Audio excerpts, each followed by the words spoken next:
Everyone used to say, oh, if you don't like gay marriage, don't get gay married. Right, exactly. But what if I don't like children being subjected to societal pedophilia? Well, then don't be a part of society.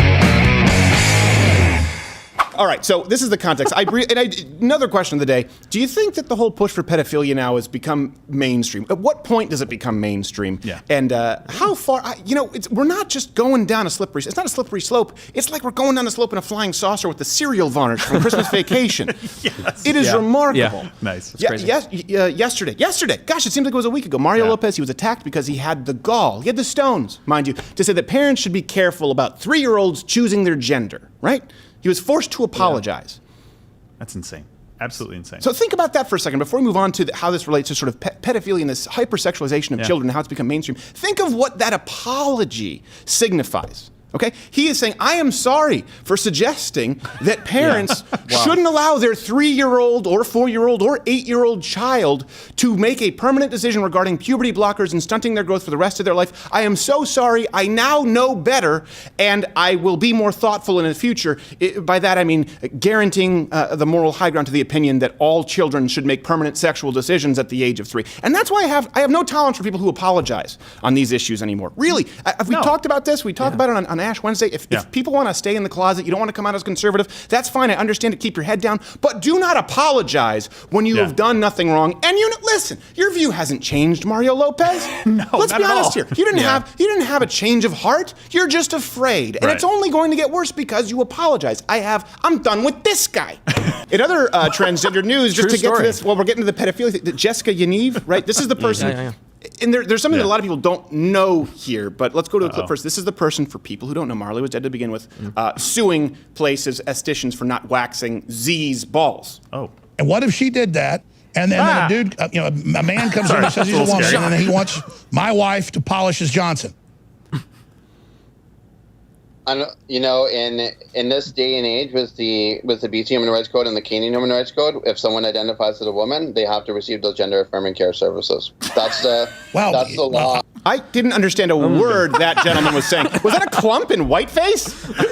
It's just Eddie Murphy under all of it. No, that was Ursula. Listen, not even making an effort there. This person even testified at a British Columbia Human Rights Tribunal. Really? By the way, same kind of Human Rights Tribunal that had Mike Ward, right? They wanted to fine him for a joke.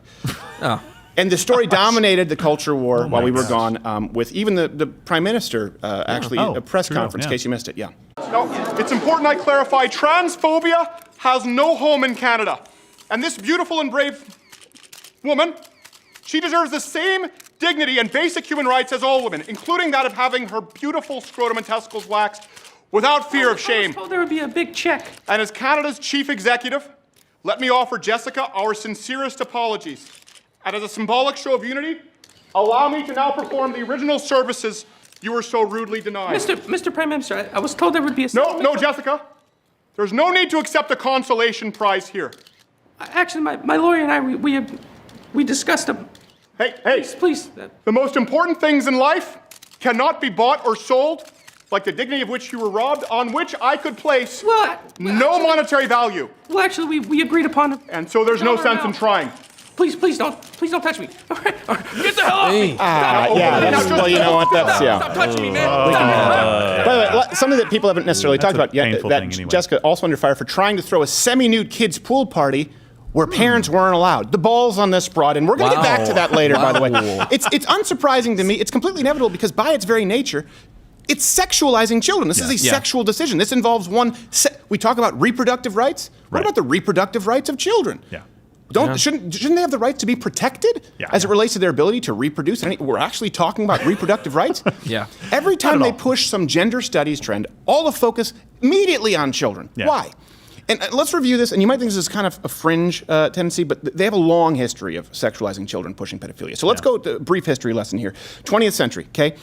Many famous academics, they argued in favor of pedophilia. In 1977, three Frenchmen, they were put on trial, okay, for having sex with kids, young as 13. Number of French intellectuals signed a petition to legalize sex with young children, okay? This is important because we've talked about gender theory. All of the biggest postmodernist thinkers in France, they signed it. Michel Foucault, Jean Sartre, Jacques, I think was it Jacques Derrida? Jean-François Lyotard is his actual name. Simone de Beauvoir. We've talked about Simone before. The list goes on. The crazy thing is, by the way, the age of consent in France, right, they decided this was going to be the mantle they would carry. Yeah. It was already 15. They wanted to completely abolish Pushing it.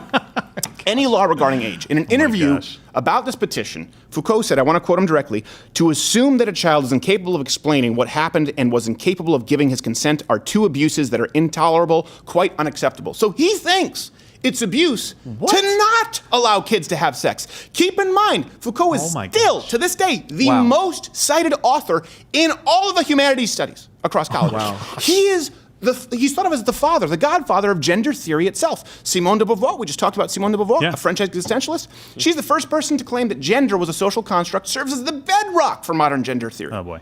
I'm starting to see a trend here. So these were the theorists, right? This is important to note. The theorists, the philosophers. And did you learn in college the John Money study? Did you learn? This was the guy who had twins, and he raised one as a boy, one as a girl? I know the study now, but I did not know This is important because this, again, everything you know about transgenderism, you say, well, why does it always push to pedophilia? Well, here's why. Sorry. You have the philosophers, the theory, who established it. By the way, they still believe there were only two genders. They didn't believe that there were 57 like on your Facebook profile. But they we'll were get back only to that. so crazy. Hey, then there was 72 genders. Then there was, in practice, the case study. We wouldn't call it a clinical trial, but you've learned about this in college. This is John Money. He was the one who had twins, right? He raised one as a boy, one as a girl to prove that gender was arbitrary. We've already covered this. One of the twins, who was, I can't remember the one that was raised as a girl, I think, committed suicide. The other one did not, to be fair, died of an overdose of antidepressants. And this is still taught in schools as the basis of the modern medical approach to transgenderism. And he had this, John Money, to say about pedophilia. If I were to see the case of a boy aged 10 or 11 who's intensely erotically attracted toward a man in his 20s or 30s, if the relationship is totally mutual and the bonding is genuinely totally mutual, then I would not call it pathological in any way. He says. That's insane. And he made them, in a point kind of we skipped over, he made them perform sexual acts with each other. Yes, dominating sexual acts. Yeah, incredible. And that in and of itself is sexual abuse. The poet, Allen Ginsberg, I think we talked about, was deported from Cuba for saying Che Guevara was cute. Member of NAMBLA. Oh my gosh. Remember he used to say, if you don't like gay marriage, don't get gay married. Right, exactly. But what if I don't like children being subjected to societal pedophilia? Well, then don't be a part of society. I mean, how do you 3 years old? Remember, people are now crucifying Mario Lopez, AC Slater, for saying that a 3-year-old can't decide to change his gender. Well, hold on a second. If a kid can change their gender, why wouldn't they be able to consent to sex? Right. Surely, a sex change is a bigger life decision than just having sex. People need to understand this. It's natural that this would follow suit. All right, so let's go to the second point here. Normalizing pedophilia. This is happening, right? We normalize it outright right now. It didn't die out in the 70s. No. Just, I think we have some overlays here. The pedophilia supporting publications. They've been running stories over the last few years. Yeah, we actually broke the fact that the salon pedophile was the one who was actually still currently grooming children. And then they wrote an article that we were monsters. But let's go on to how they've been pushing it in a different way. By the way, hit the notification bell if you haven't already, because subscriptions don't mean anything. Of course, join Mug Club, loudwithcredit.com/mugclub. You get a full daily show. Subscribe on iTunes for exclusive audio content, and please leave us a rating there.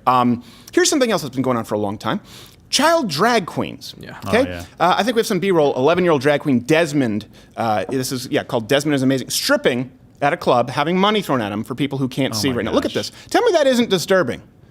Look at this. Is a boy stripping, and they say there's nothing sexual about this. Stripping and men giving him money. By the way, I got in trouble at 14 for mowing lawns because it was a violation of the Labor Bureau. Remember that? They were like, you're not supposed to do that. It's illegal. What about when they're making it rain on an 11-year-old dressed in Michael Jackson sailor pants? All the lemonade stands cops have been breaking up around the nation. And the only reason they're okay with this, by the way, is because it's gay. Can you imagine if it were just a straight strip club with an 11-year-old girl there? Yeah. Can you imagine the ramifications there? What if that was the headline? It would never occur, right? It would never occur to anyone to do that. Because even if it was someone's fetish, they'd be like, hold on, no, there's other people here.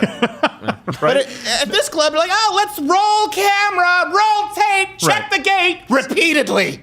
They tell us it has nothing to do, child drag queens, nothing to do with sexuality. But then let me ask this, why is one of them a mascot for an erotic clothing company? Lest you think I exaggerate, here you go. Look, House of Man.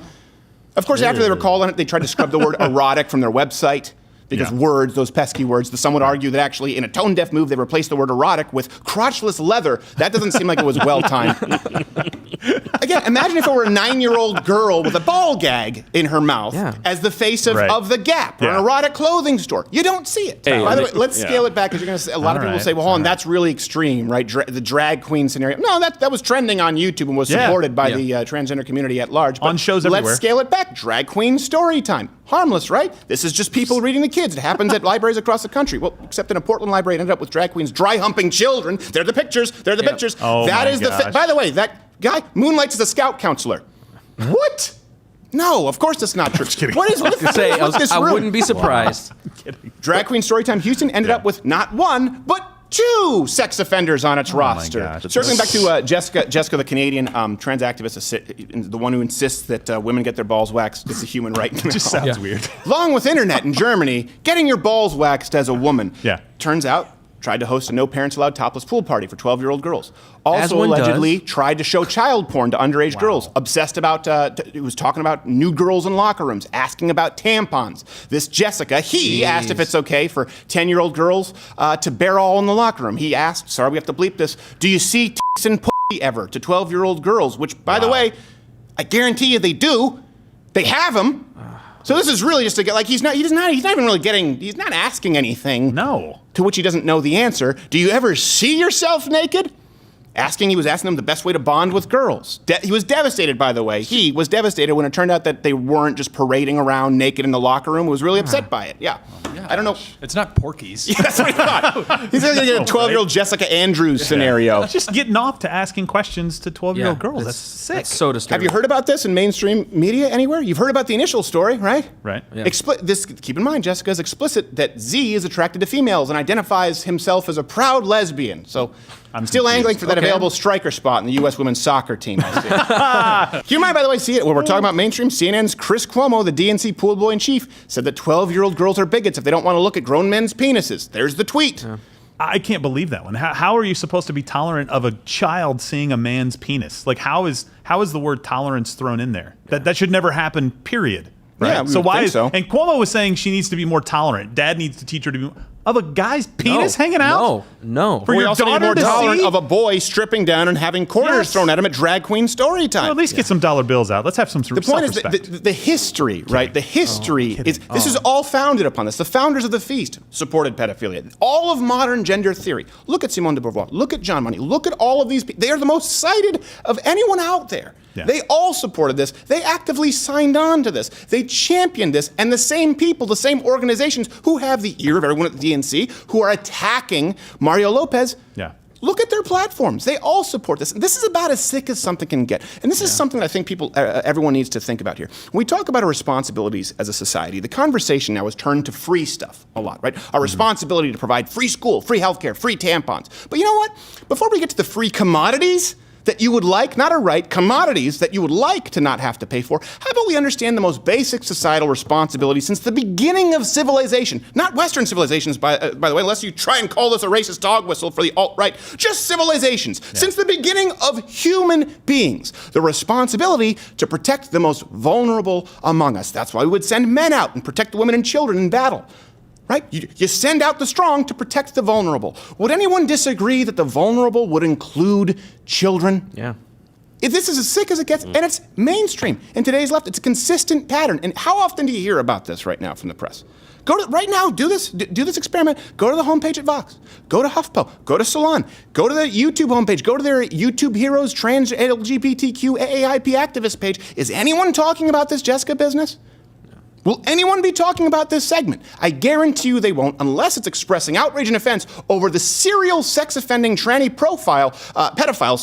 Why? Because I misgendered him. That's what they'll be upset about, because priorities. So it's really important just to understand how this has been creeping in for a long time, the basis for modern gender theory, and how far we've gone. And that's why you don't apologize. Mario Lopez, what are you thinking, AC Slater? Hey there, if you like this video, subscribe to the channel or hit the notification bell. Do it. I'll wait a second. Do you hear that little ding? It actually didn't make a ding sound. I just did it. It happened while my mouth was doing it, and you thought it was coming from your computer. So that's fun. Also, there's some videos playing in these boxes next to me. Go watch those. You might enjoy them. You might not. I don't care.